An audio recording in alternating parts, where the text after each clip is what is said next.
भागिनी तूने कौन तपस्या की, तीनों लोक चौदह भुवन सब तेरे अधीन। तीनों लोक चौदह भुवन सब तेरे अधीन। लकड़ी जल कोयला भई न राख, मीरा भागन में तो ऐसी जली कोयला भई न राख।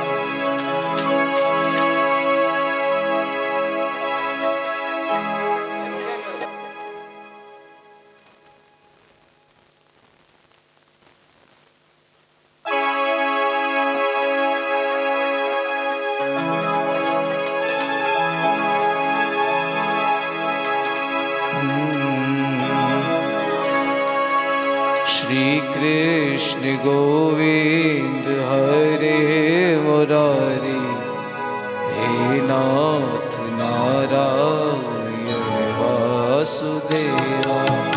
श्री कृष्ण गोविंद हरे मुरारी, हे नाथ नारायण वासुदेवा।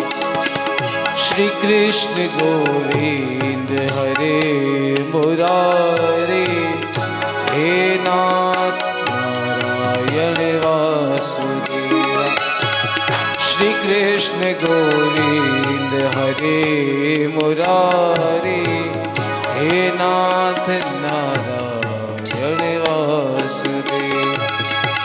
श्री कृष्ण गोविंद हरे मुरारी, हे नाथ नारायण वासुदेवा।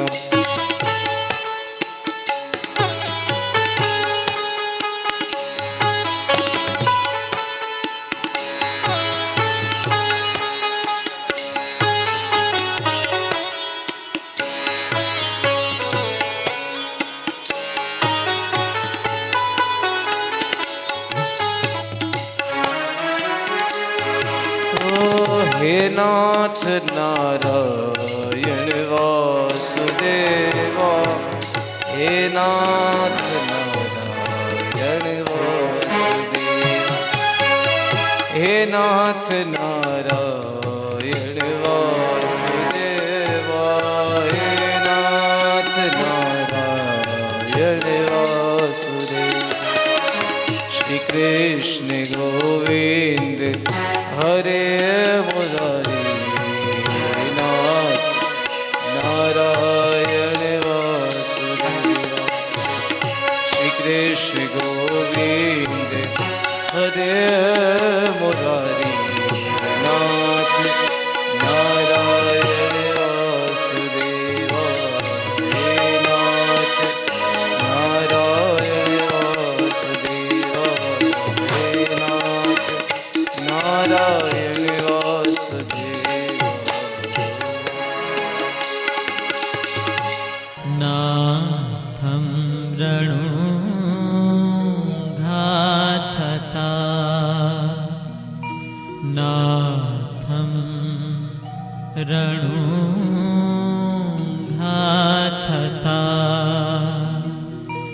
नाथं रणुघातथा।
ते शरणं प्रपद्ये।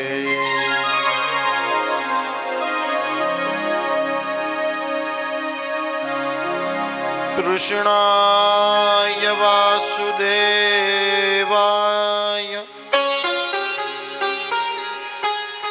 हरये परमात्मने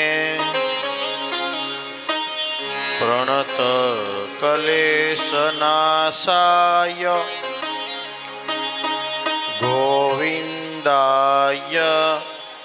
नमो नमः।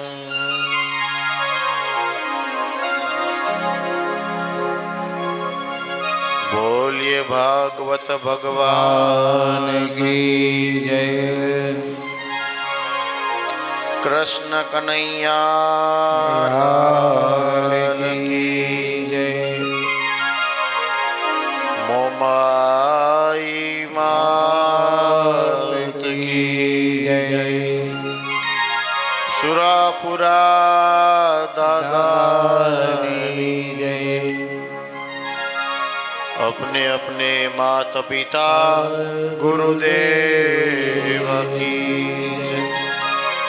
जलाराम बापानी जय।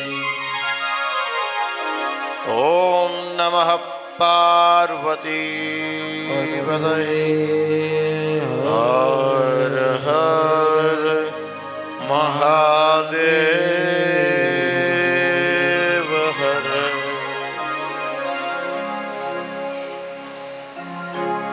आओ શ્રીમદ ભાગવત સપ્તાહ જ્ઞાન યજ્ઞના આ પ્રથમ દિવસના બીજા સત્રમાં પ્રવેશ કરીએ। વડેરા પરિવાર દ્વારા આયોજિત સર્વ પિતૃ મોક્ષાર્થે શ્રીમદ ભાગવત સપ્તાહ ज्ञान यज्ञ। हरे राम हरे कृष्णा हरे राम हरे कृष्णा हरे राम हरे कृष्णा हरे राम हरे कृष्णा हरे राम हरे कृष्णा हरे राम हरे कृष्णा हरे राम हरे कृष्णा हरे राम हरे कृष्णा राम हरे कृष्णा हरे राम हरे कृष्णा हरे राम हरे कृष्णा हरे राम हरे कृष्णा।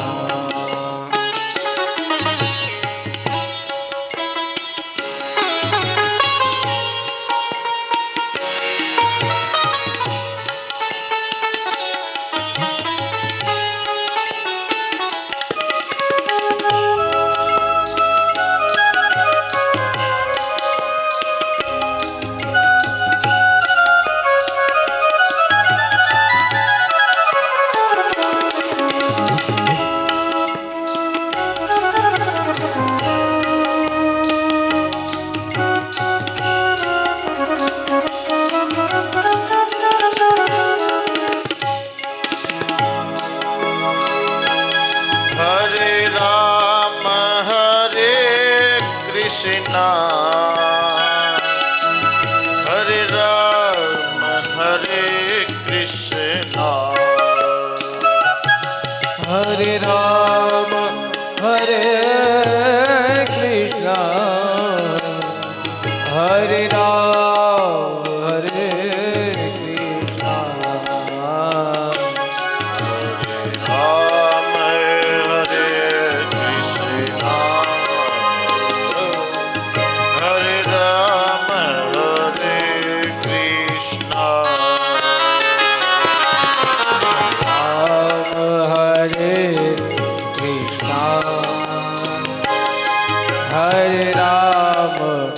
હરે કૃષ્ણ એ હરે રામ હરે કૃષ્ણ હરે રામ હરે કૃષ્ણ હરે રામ હરે કૃષ્ણ હરે રામ હરે કૃષ્ણ હરે રામ હરે કૃષ્ણ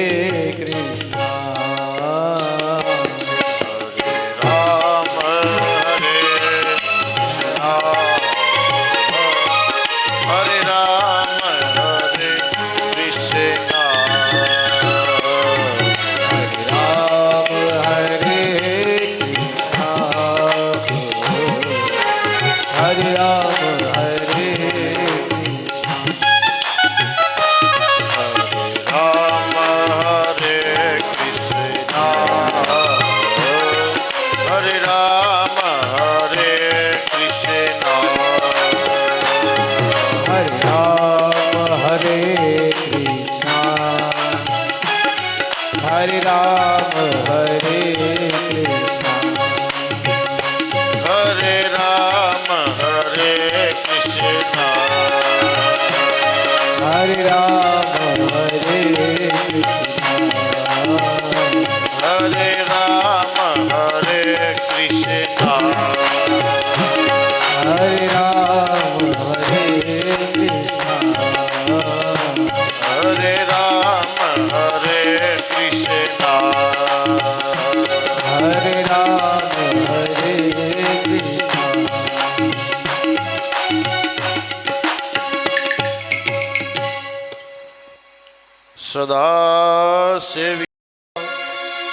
સદા સેવિયા શ્રીમદ ભાગવતી કથા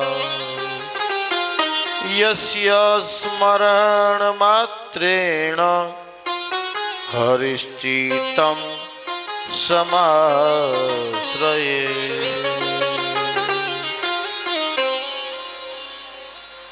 આપ ગમે તેટલી વાર સાંભળો,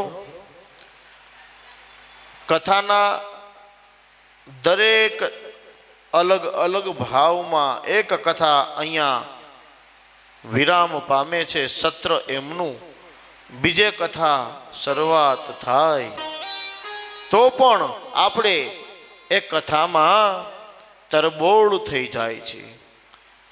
એવી આ શ્રીમદ ભાગવત કથા છે. શ્રીમદ ભાગવત કથા જેટલી વખત સાંભળીએ એટલી વખત આપણને નવું નવું કૃષ્ણ પ્રત્યેની ભાવ પ્રગટ થાય છે. શ્રવણ માત્રથી શ્રી હરિ આવીને હૃદયમાં બિરાજે છે. માટે સદા સેવ્યા શ્રીમદ ભાગવતી કથા.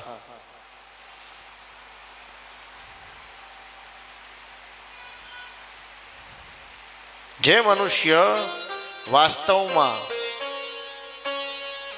કોઈ ચીજને, કોઈ વ્યક્તિને, કોઈ પદાર્થને કાંઈ માનતા નથી, એ એક વખત ભાગવતનું શરણ જો લઈ લે તો એનું જીવનમાં ભક્તિનો વધારો થઈ જાય છે.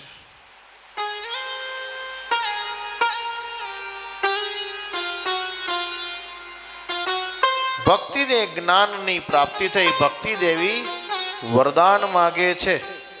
ભક્તિ દેવીને ભગવાને વરદાન આપ્યું છે. ભગવાને વરદાન આપીને કહ્યું કે જાઓ, તમારું સ્થાન ભક્તોના હૃદયમાં છે. જ્યાં સંકીર્તન થતા હશે, જ્યાં કૃષ્ણની કથા થતી હશે, જ્યાં કીર્તન થતા હશે. બહેનોને કીર્તન તો હવે લગભગ ઘરેથી નીકળી ગયું. અમુક જગ્યાએ જોવા મળે કે જ્યાં બધા જ 60 વર્ષથી ઉપરના બધા જ બહેનો ભેગા થાય, સત્સંગ કરે,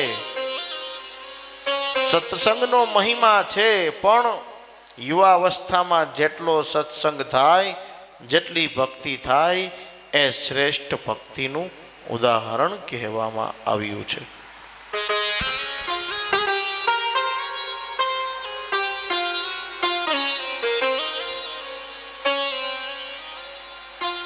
જ્યારે નારદ મુનિએ આ કથાની શરૂઆત કરી અને ભક્તિ દેવી બંને પુત્રને લઈને ભગવાનના જપ કરતા કરતા પ્રવેશ કરે અને કહે છે કે જાઓ, આજથી દરેક ભક્તોના હૃદયમાં તમારો વાસ છે. એટલે આપણી ભક્તિ છે ને, જેટલી પ્રબળ થાય ને એમાં આપણું હૃદય પીગળે છે અને જ્ઞાનની પ્રાપ્તિ થાય છે. જ્ઞાનની પ્રાપ્તિ થાય એટલે આપણને કોઈ ચીજ પ્રત્યે, કોઈ વસ્તુ પ્રત્યે મોહ પ્રાપ્ત થતો નથી. માટે હજી કહું છું, સમજી જાજો માતાઓ, ઘરમાં તમારે વહુ જો બરોબર સંભાળી લેતી હોય તો આ ચાવીનો જોડો આપી આ ભક્તિમાં તન્મય થઈ જજો, આ ભક્તિમાં ડૂબી જજો. ભગવાનનું સંકીર્તન જ જીવનને તારે છે. દાદા બધી વાત સાચી, પણ હજી એટલી બધી એને કેમ ખબર પડે? આટલી બધી જવાબદારી એને મારે કેમ આપી દેવી? નહીં, પરમાત્મા પાસે ચિંતન ને મનન કરીને એ હૃદયમાં ભગવાનને બિરાજીને રોજ દરરોજ સવારમાં વહેલા પ્રાતઃકાળે જાગી શ્રી મહાપ્રભુજીનું સ્મરણ કરીને ભગવાનના અંતરાત્મામાં પરમાત્માનો વાસ કરી ભગવાનની ભક્તિનો મહિમા વધારજો. સ્વાધ્યાય 3 પ્રકારના સ્વાધ્યાય બતાવવામાં આવ્યા છે.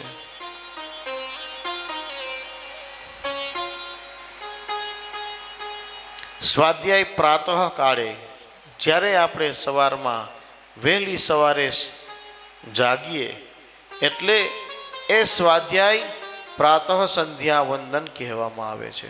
ત્યારે આપણે જાગતાની સાથે જ બોલવામાં આવે છે,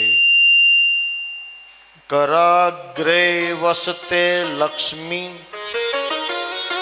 કરમૂલે તુ સરસ્વતી કર્મધ્યે તુ ગોવિંદમ પ્રભાતે કર દર્શનમ.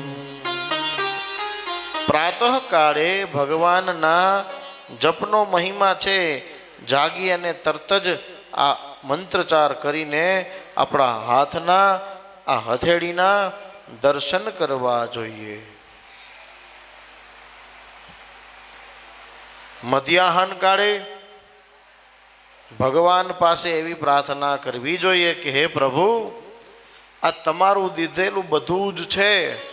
જ્યારે ભોજન સમયે કહેવું જોઈએ, અહમ વૈશ્વાનરો ભૂત્વા પ્રાણીનામ દેહમાશ્રિત પ્રાણપાન સમાયુક્તમ પ્રચામન્નમ ચતુર્વિધમ.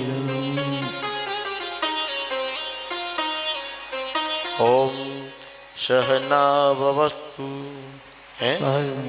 સહનો ગુનક્તુ સહ વીર્યં કરવાવહે તેજસ્વિનાવધીતમસ્તુ મા વિદ્વિષાવહે. રાત્રિના કાળમાં આ ત્રીજી સંધ્યા પૂજ્ય પાંડુરંગ દાદાએ સરસ મજાની સંધ્યાનું વર્ણન કરેલું છે. એ સંધ્યા શ્રીમદ ભાગવતમાં પણ બતાવવામાં આવી છે. રાત્રિના શયન સમયે પણ પ્રાર્થના કરવામાં આવે છે. અને આ શયન સમયે જે પ્રાર્થના છે એ પ્રાર્થનામાં વિશેષ એવું પણ કહેવામાં આવે છે કે આજ અમારાથી આખા દિવસ સુધી જેટલી પણ ભૂલ થઈ હોય હે ભગવાન આ બધી જ ભૂલની તમે અમને ક્ષમા આપજો. એટલે આપણે પેલા કહીએ ને, કૃષ્ણાય વાસુદેવાય હરય પરમાત્મને પ્રણત કલેશનાશાય ગોવિંદાય નમો નમઃ. કાયેન વાચા મનસેન્દ્રિયર્વા બુદ્ધ્યાત્મના પ્રકૃતિ સ્વભાવા કરોમિ યદ્યત સકલં પરસ્મૈ નારાયણાય તિ સમર્પયામિ. આટલું જ્યારે આ 3 સંધ્યા કરવામાં આવે તો આપણામાં શરીરમાંથી આપણી ક્રિયામાં બધામાં ફેરફાર થઈ શકે છે. સવારમાં ઉઠતાની સાથે જે મંત્ર બોલીએ ત્યારે સાથે કહેવું, પણ જો વૈષ્ણવ હોય તો વૈષ્ણવ બોલે છે. શું બોલે? મંગલમ મંગલમ વ્રજભૂમિ મંગલમ તિહારો દરસ મોહે ભાવે શ્રી યમુનાજી. તિહારો દરસ મોહી ભાવે શ્રી યમુનાજી. મંગલમ મંગલમ વ્રજભૂમિ વ્રજભૂમિ સરસ્વતી. આ 3 સંધ્યાનું ખૂબ જ મહત્વ શાસ્ત્રમાં બતાવવામાં આવ્યું છે.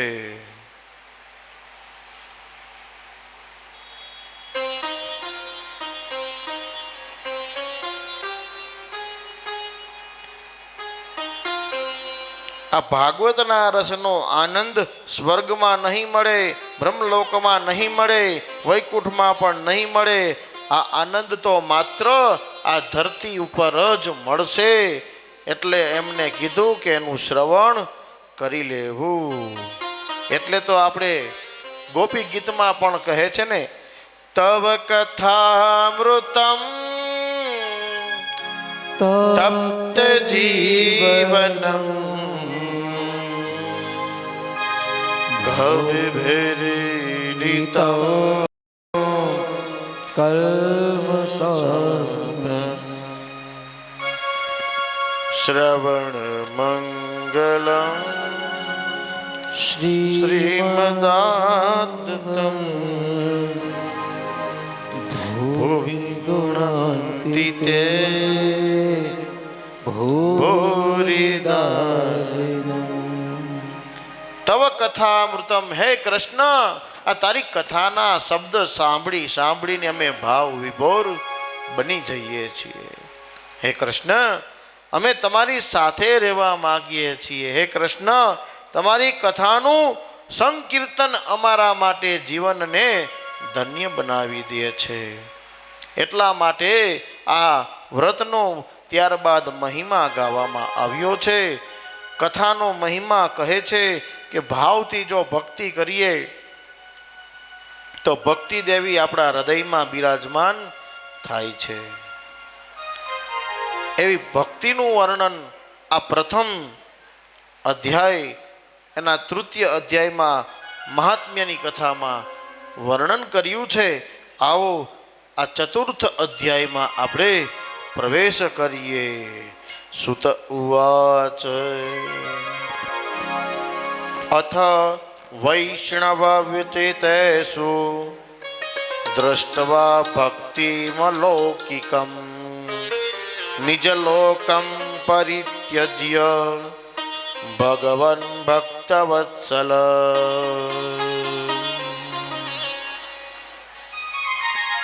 તુંગભદ્રા તટે પૂર્વ મભૂત્પતનમુત્તમમ યત્ર વર્ણા સ્વધર્મેણ સત્ય સત્કર્મ તત્પરા.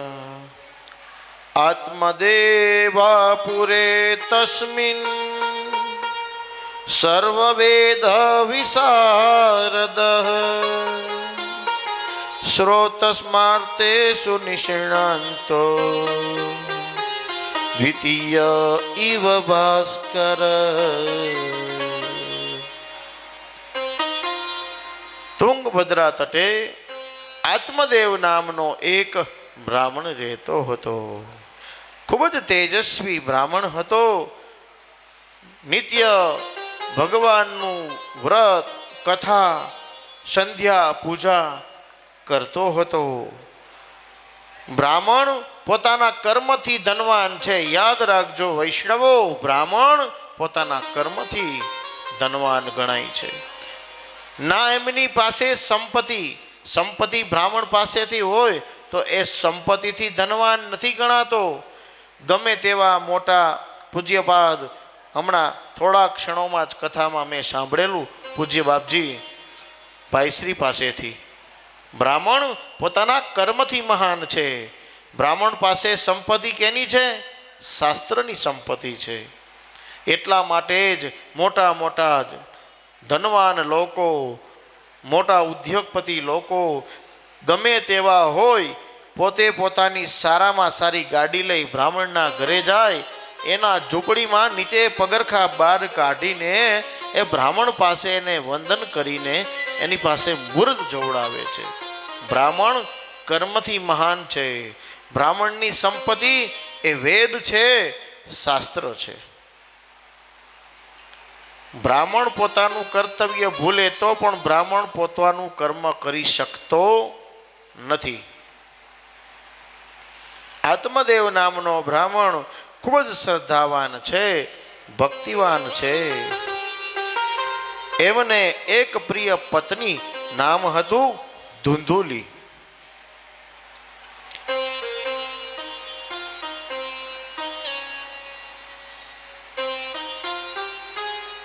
પણ બ્રાહ્મણ ખૂબ જ દુઃખી છે.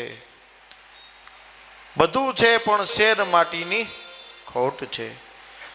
એમની આંગણે વાછડી ગાય બાંધેલી હોય, ગાય પણ વાછડી દેતી નથી. આ દુઃખના કહાનીમાં આત્મદેવ નામના બ્રાહ્મણ પ્રાયશ્ચિત કરે છે.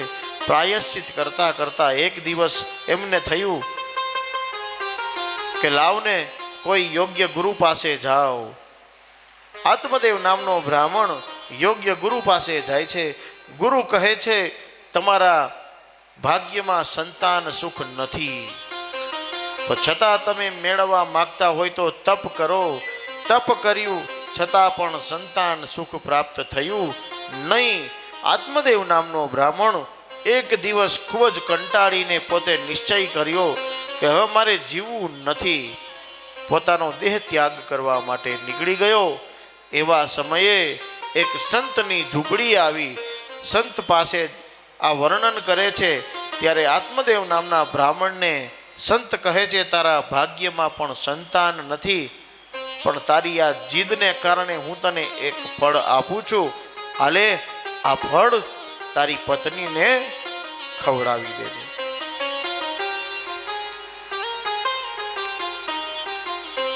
યાદ રાખજો, જીવનમાં દીકરો કે દીકરી, તમારા જીવનમાં દીકરો આવે કે દીકરી તમારા ઘરે, એ મહત્વનું નથી, પણ એનામાં સંસ્કાર કેવા છે એ મહત્વનું છે. યાદ રાખજો, એનામાં ભક્તિ કેટલી છે એ મહત્વનું છે.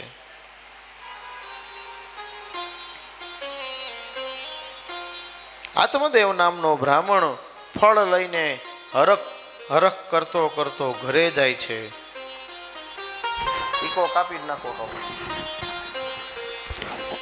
આત્મદેવ નામનો બ્રાહ્મણ ઘરે જઈ પોતાની પત્નીને ધુંધુલીને કહે છે કે આ ફળ તું ખાઈ જાજે, એટલે તમને સંતાન પ્રાપ્તિ થશે. ધુંધુલી કર્કશી સ્વભાવની હતી. મનમાં અને મનમાં વિચાર કરે કે 9 મહિના સુધી મારે આ ફળ ખાઈશ, 9 મહિના સુધી મારા પેટમાં બાળકને રાખવો પડે, આ મારાથી દુઃખ સહન ન થાય. ધુંધુલી પોતાની એક બહેનને કહે છે કે મારાથી આ દુઃખ સહન નહીં થાય. ત્યારે એમની બહેન કહે છે, એક કામ કર, મારે ત્યાં સંતાન પ્રાપ્ત થવાનું છે, પણ મારા પતિદેવને તું પૈસા આપી દેજે અને આ જે બાળક જન્મે એ તું લઈ જજે. ધુંધુલીએ આ ફળનો ત્યાગ ન કર્યો. ફળ એમના ઘરે જે વાછડી હતી એ વાછડીને આ પરીક્ષા કરવા માટે ખવડાવી દીધું. 9 મહિના પૂર્ણ થતા એમની બહેનને જ્યાં ત્યાં દીકરાનો જન્મ થયો. એ દીકરો ધુંધુલીને આપ્યો. આત્મદેવ નામનો બ્રાહ્મણ ખૂબ જ ભોળો છે.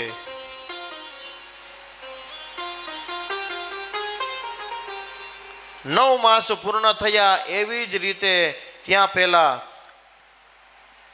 દીકરાને જે જન્મ થયો નામ પાડવામાં આવ્યું ધુંધુકારી. આ બાજુ જ્યારે વાછડાને જે ફળ ખવડાવ્યું એ વાછડી દ્વારા જે જન્મ થયો એમાં પણ રૂપ સ્વરૂપ મનુષ્ય આકૃતિ પ્રમાણે અને એમનું નામ પાડવામાં આવ્યું ગૌકર્ણજી મહારાજ.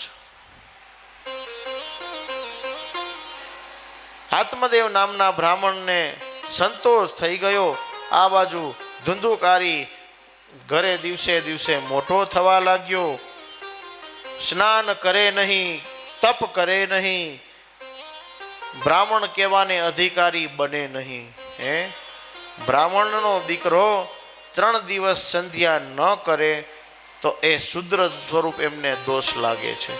સંધ્યા ગાયત્રીનો ત્યાગ કોઈ દિવસ થતો નથી. આ બાજુ ગૌકર્ણ મહારાજ તીર્થયાત્રા કરવા ચાલ્યા ગયા. ધર્મનું જ્ઞાન લીધું, વેદનું જ્ઞાન લીધું, શાસ્ત્રનું જ્ઞાન લેવા લાગ્યા.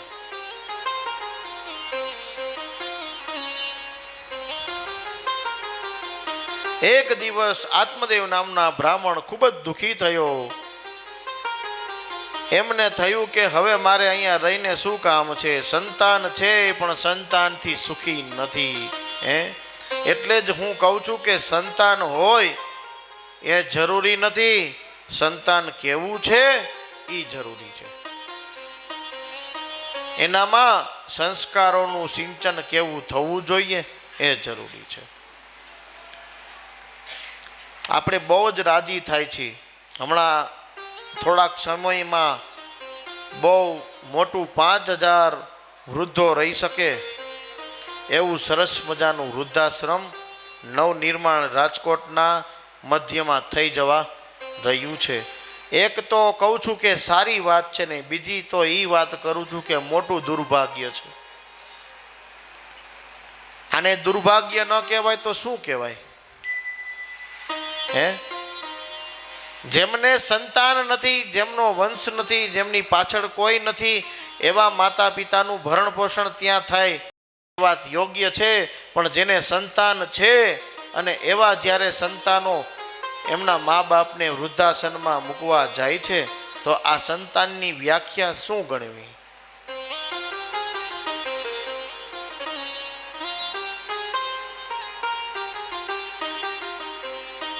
માટે જીવનમાં સંતાન કેવું છે એ જરૂરી છે. દીકરો જન્મે તો રાજી થાય, પેંડાવે છે, અને જ્યારે દીકરી જન્મે ત્યારે એક દીકરી હતી દાદા, બીજી આવી. અલા ભાઈ, તારા ભાગ્યમાં આ તારા ભાગ્ય સારા છે કે તારી ઘરે દીકરીનો જન્મ થયો છે. દીકરી એ જ ઘરમાં જન્મે છે જે ઘરમાં પરમાત્માનો વાસ છે. દીકરી એ જ કુળમાં આવે છે અને એ 2 કુળને તારે છે. ત્યારે દીકરી ત્યાં જન્મે છે. જ્યારે દીકરીને વિવાહ સમયે દીકરીનો બાપ કન્યાદાન કરે ને ત્યારે એના 7 પેઢીના પિતૃઓનો ઉદ્ધાર થઈ જાય છે.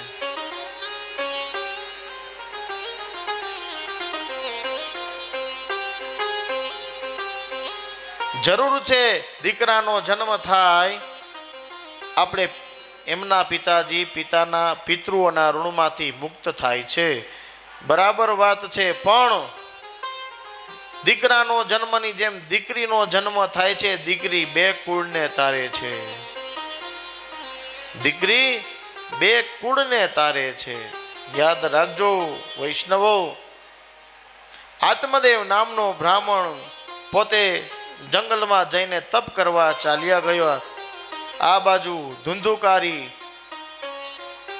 પોતાના કર્મને ત્યાગ કરી અબળા સ્ત્રીઓ સાથે રહેવા લાગ્યો, સંપત્તિનો વ્યય કરવા લાગ્યો.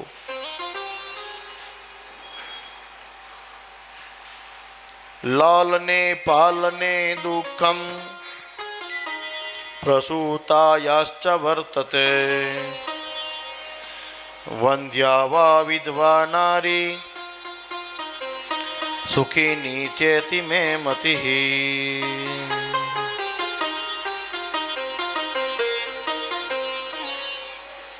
માટે ધુંધુકારી આ બાજુ પોતાની માતાને પણ એક દિવસ રાત્રિના સમયમાં પોતાની માતાને પણ ત્યાં ને ત્યાં જમીનમાં તેના જ ઘરમાં એમને મૃત્યુ આપ્યું છે. ધુંધુકારી જ્યારે અબળા સ્ત્રીઓ સાથે રહેતો હતો, એક દિવસ ચોરી કરીને ધન બધું બધી સ્ત્રીઓને આપ્યું. સ્ત્રીઓને એમ થયું કે આ જો ધુંધુકારી પકડાઈ જશે તો આપણને પણ અહીંયાથી લઈ જવામાં આવશે, એની સજા આપણે ભોગવશું. માટે ચાલો આપણે આને ધુંધુકારીને એના જ ઘરમાં ભેગા થઈને એમને ત્યજી દઈ. એ જ ઘરમાં ધુંધુકારીને પણ ત્યજી દયા. આ બાજુ ગોકર્ણ મહારાજ એક દિવસ પોતાના ઘરે પાછા ફર્યા તીર્થયાત્રામાંથી. ત્યારે જ્યારે પોતાના ઘરમાં પ્રવેશ કરી પોતાના ઓરડામાં રાત્રિના કાળમાં સૂતા છે, ત્યારે મહાભયંકર પ્રેત સ્વરૂપે પોતાનો ભાઈ દેખાણો.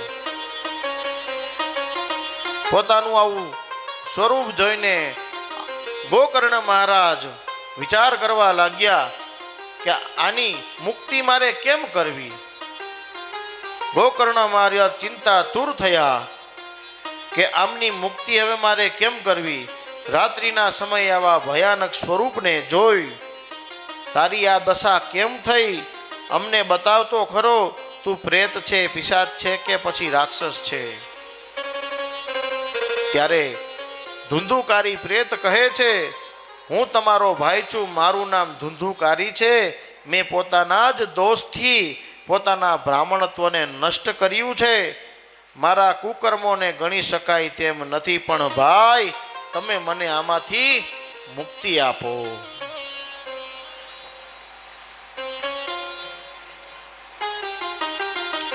ગોકર્ણ મહારાજ સૂર્યદેવની તપશ્ચર્યા કરવા લાગ્યા. સૂર્યદેવ પાસે તપશ્ચર્યા કરતા કરતા એક દિવસ સૂર્ય ભગવાન પ્રસન્ન થયા. કહેવા લાગ્યા, બોલ જે કાંઈ માગ, તારે શું માગવું છે. ત્યારે ગોકર્ણ મહારાજ કહે છે, હે સૂર્યદેવ, મારા ભાઈની મુક્તિ કેમ થાય એ મને કહો. સૂર્ય ભગવાન કહે છે, જેમ ધર્મમય વચન ત્યાં સૌએ સાંભળ્યું, બધાએ એમ જ કહ્યું, પ્રયત્નપૂર્વક શ્રીમદ ભાગવત કથાનું પઠન કરાવો, એનાથી જ આ જીવની મુક્તિ થશે. ધન્ય ભાગવતી વાર્તા પ્રેત પીડા વિનાશિની સપ્તાહોપી તથા ધન્ય કૃષ્ણ લોક ફલપ્રદ. ભગવાનના મનનથી ચિંતનથી જ ભાગવતની કથા સાંભળવાથી જ જીવની પ્રેતની મુક્તિ થાય છે. બધી જગ્યાએ તમે કામ કરાવી લો, છેલ્લે ભાગવતજીના આ શ્લોકનું પારાયણ સહિત આપણે અનુષ્ઠાન કરીએ એટલે આપણા બધા જ પિતૃઓને પ્રેત ગતિમાંથી મુક્તિ મળી જાય છે.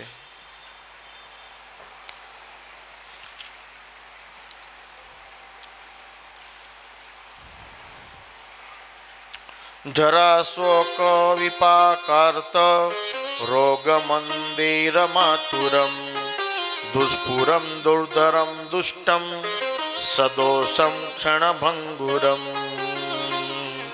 વૃદ્ધત્વ અને શોકને કારણે પરિણામે દુઃખમય જ હોય છે.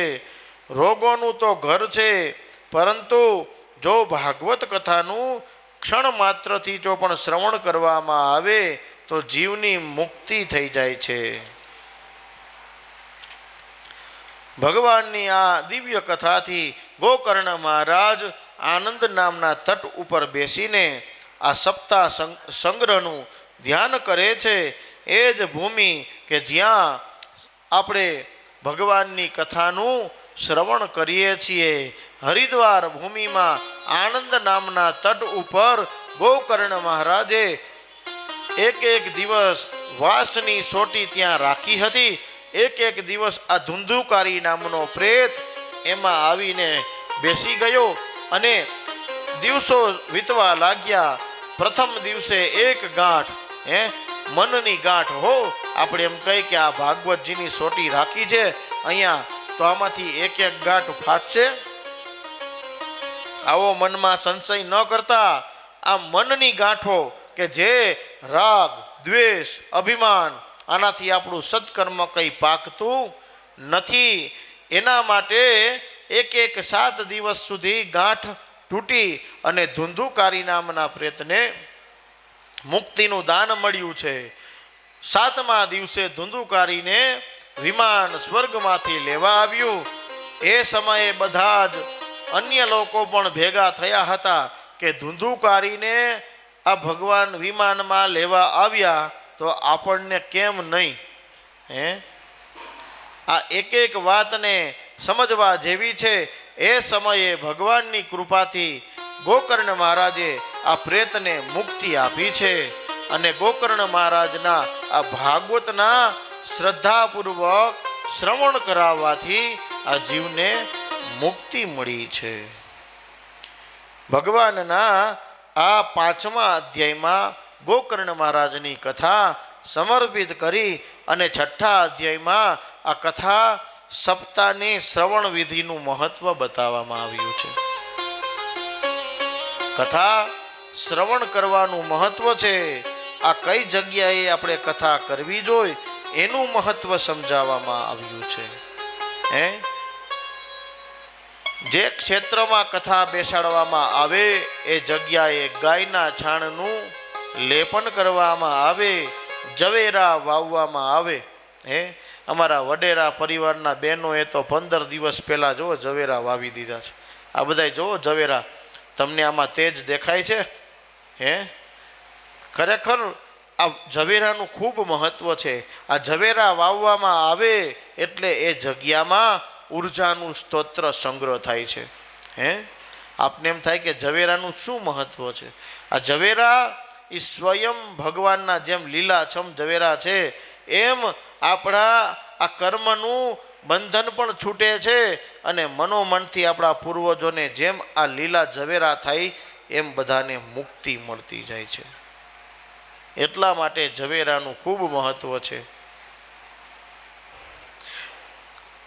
હે નારદ, હવે અમે તમને સપ્તાહના શ્રવણ વિધિ બતાવીએ છીએ. ઘણું કરીને લોકોની સહાયથી ધનથી સાધ્ય છે એમ કહેવાયું છે, પરંતુ ભગવાનના મુહૂર્ત જોઈને આ કથાનું મુહૂર્ત લેવામાં આવે છે. કથાના મુહૂર્તની પણ વ્યાખ્યા સમજાવવામાં આવી છે. સુદમાં હોય તો પણ 1 તારીખ, એકમથી સાતમ ને સાતમથી પૂનમ, અથવા એક જ કથા આપણે થતી હોય એ રીતે જ કથાનું મુહૂર્ત આપવામાં આવે છે. આપણે ભાગ્યશાળી છીએ. આજે હતો ગુરુવાર. આ ગુરુવાર પાછો કેવો છે? કારતક માસનો આ પહેલો ગુરુવાર જે છે, આ ગુરુવારમાં ગુરુ પુષ્યામુદ યોગ, આ મોટામાં મોટો યોગ આજે ચાલુ થયો છે. આવા યોગમાં આપણે ત્યાં ભગવાન ઠાકોરજી પધારે તો વડેરા પરિવારનો તો ઉદ્ધાર થશે. અહીંયા આવેલા જેટલા શ્રોતાજનો છે એ બધાના પિતૃઓનો પણ ઉદ્ધાર થશે.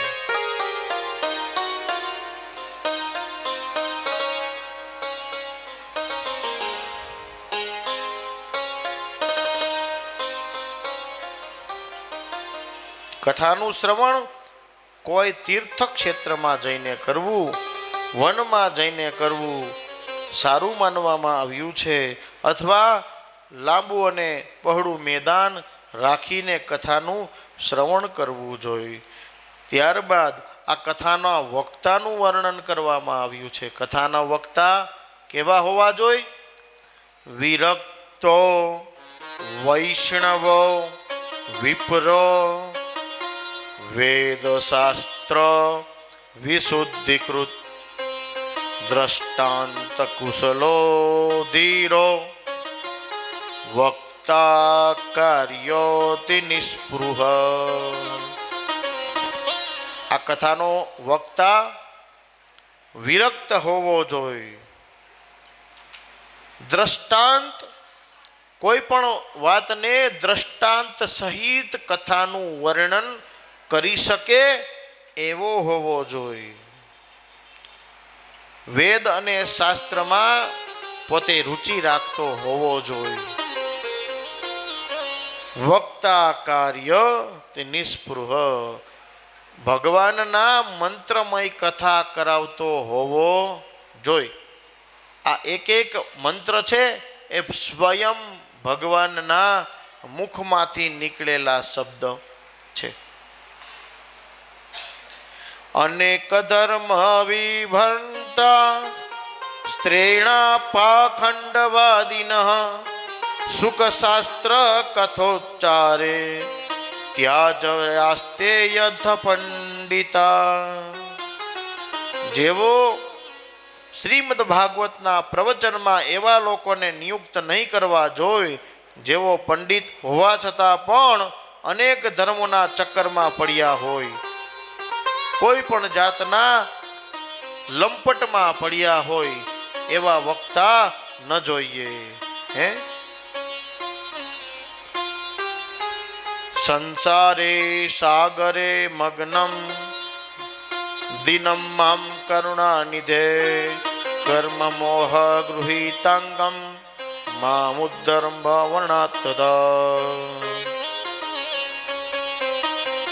હે નાથ, આપ મારો આ મનોરથ કોઈ વિઘ્ન બાધા વગર સાંગોપાંગ પૂર્ણ કરો.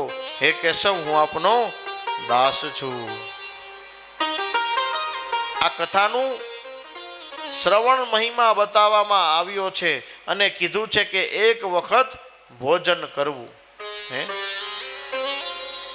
ભોજનમ તુ વરમ મન્યે કથા શ્રવણ કારણમ નાપવાસો વર પ્રોક્ત કથા વિઘ્ન કરો યદી.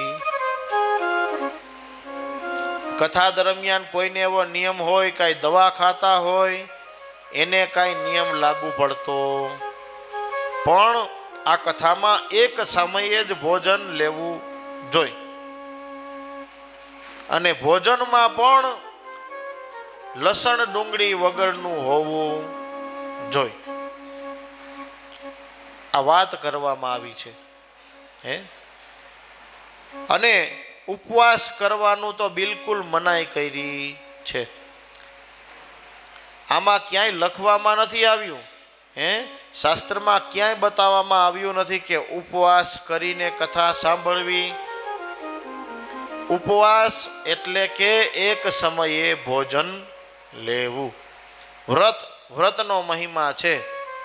આપણે દવા ખાતા હોય કે કાંઈ આપણું શરીર સાથ ન આપતું હોય તો આપણે કથા શાંતિપૂર્વક જો ખાલી શ્રવણનો મહિમા જાળવી તો પણ મહાન છે.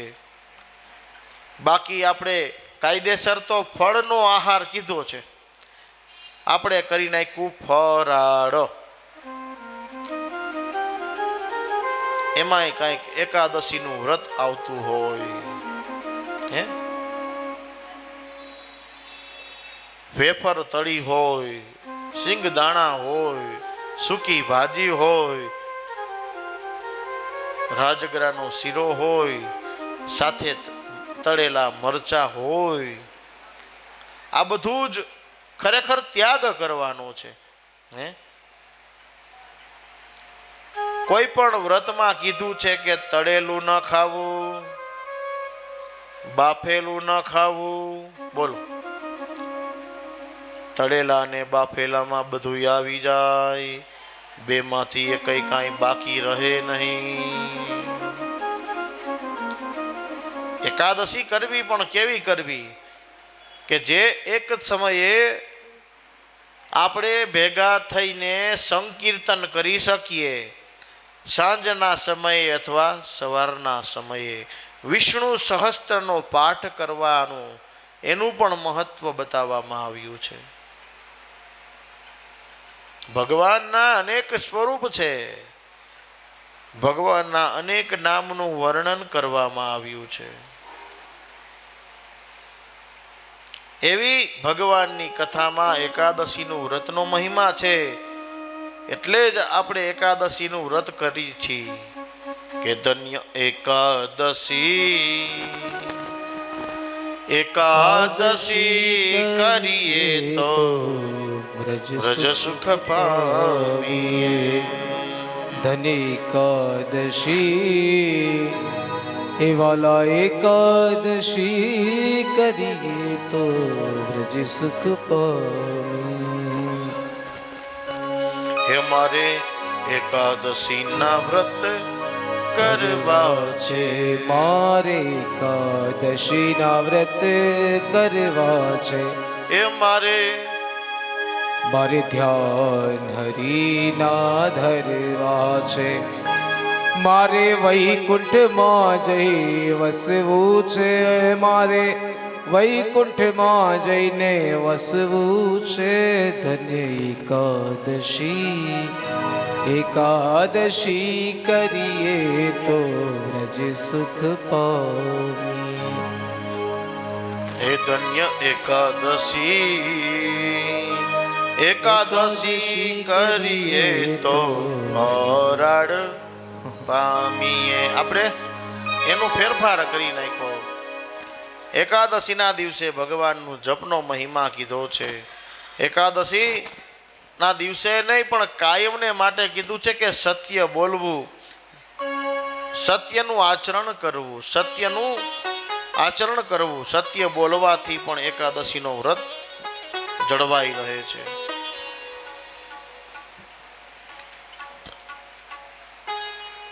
અને પ્રભુ ભજન કરવું. પ્રભુ ભજન કરવાથી પરમાત્મા ના દર્શનની ઝાંખી થાય, પણ હૃદયમાં પરમાત્માને સ્થાન આપી તો. આપણે ભક્તિ પણ કેવી કરી છે? બુદ્ધિપૂર્વક. બુદ્ધિપૂર્વક ભક્તિ એટલે કે થોડાક સંકલ્પ લઈને એક કામ છે, જો આ કામ પતી જાય તો અમે આ કામ કરી. હે એટલે જ ભગવાન કહે છે કે હું કાંઈ એવો ગાંડો નથી. હું કાંઈ એવો ગાંડો નથી કે તને એક 10 રૂપિયામાં 10,000 ગણું આપી દઉં.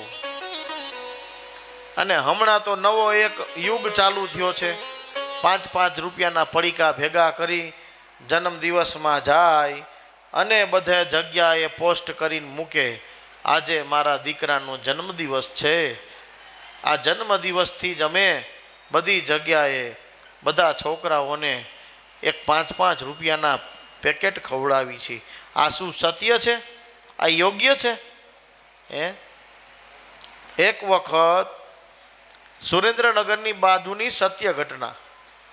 સુરેન્દ્રનગરની બાજુમાં એક સમય ઘણો એવો થઈ ગયો કે દુષ્કાળ હતો. આ દુષ્કાળના સમયમાં એમના ગામના એક ભાઈ બોમ્બે વસવાટ કરતા હતા, ખૂબ જ મોટા વેપારી હતા. એ ભાઈ બોમ્બેથી જ્યારે અહીંયા પોતાના ગામમાં આવ્યા, એ ગામમાં આ દુષ્કાળ જોઈ 5 લાખ રૂપિયા બોરના ખર્ચ પેટે આપ્યા. 5 લાખ રૂપિયા બોરના ખર્ચ પેટે આપ્યા. અને બધા જ ગામવાળા ભેગા થઈને થયું કે આને 5 લાખ રૂપિયા આપ્યા છે તો આનું આપણે સન્માન કરવું જોઈએ. સન્માન કરવા માટે એક ગામમાં, પોતાના જ ગામની બાજુમાં એક સંત રહેતા હતા. સંતને બોલાવ્યા. સંતને બોલાવીને કહ્યું કે આપણે આ ભાઈનું સન્માન કરવાનું છે. બાપજી, તો આપ પધારો, એનું સન્માન થઈ શકે. પેલા વેપારી પણ આવી ગયા, સંતની બાજુમાં બેઠા. સંતને નમસ્કાર કરી સંત બાજુમાં બેઠા હતા એટલે કહેવા લાગ્યા, આ ટીપોઈ ઉપર શું પડ્યું છે? તો કે એક સાલ છે, એક શ્રીફળ છે, એક સાલ, એક શ્રીફળ અને એક હાર છે. આની કિંમત કેટલી થાય? તો કે 50 રૂપિયા. આ 50 રૂપિયાના સન્માનમાં તારું 5 લાખ રૂપિયાનું પુણ્ય વયું જશે. તારે સન્માન જોઈ તો લે. વેપારી ત્યાંથી ઊભા થઈને ઈ સાલ પેલા સંતને ઓઢાડી પોતે બોમ્બે ચાલ્યા ગયા.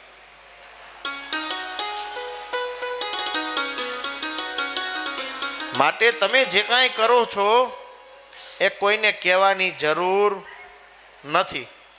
જે કાંઈ કરો છો એ કોઈને કહીને કરશો તો એનું ફળ તમને મળશે નહીં. યુગ પરિવર્તન કહો, બધુંય કહો, પણ તમે દાન એવું કરો કે દાનનો મહિમા ગવાય. હે, દાન તો એવું કરી શકે કે જે દાનનો મહિમા જાણી શકે. જાઓ વીરપુર કોક દિવસ, જોગી જલિયાણ એવા બેઠા છે, હવે લખી જ દીધું વર્ષો પહેલા જ, અહીંયા દાન સ્વીકારવામાં આવતું નથી. એવું કોઈ મંદિર હોય ને તો એ વીરપુરનું મંદિર છે. છતાંય કોથરામાં પૈસા નાખીને આપી જાય છે. એ જોગી જલિયાણ બાવલીઓ કેવી કૃપા કરતો હશે.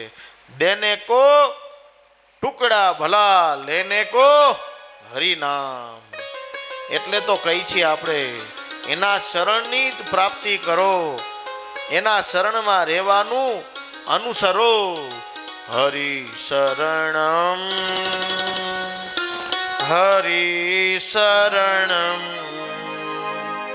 હરિ શરણમ, હરિ શરણમ, હરિ શરણં, હરિ શરણં, હરિ શરણં, હરિ શરણં. શ્રીજી શરણમ, શ્રીજી શરણમ, શ્રીજી શરણમ, શ્રીજી શરણમ.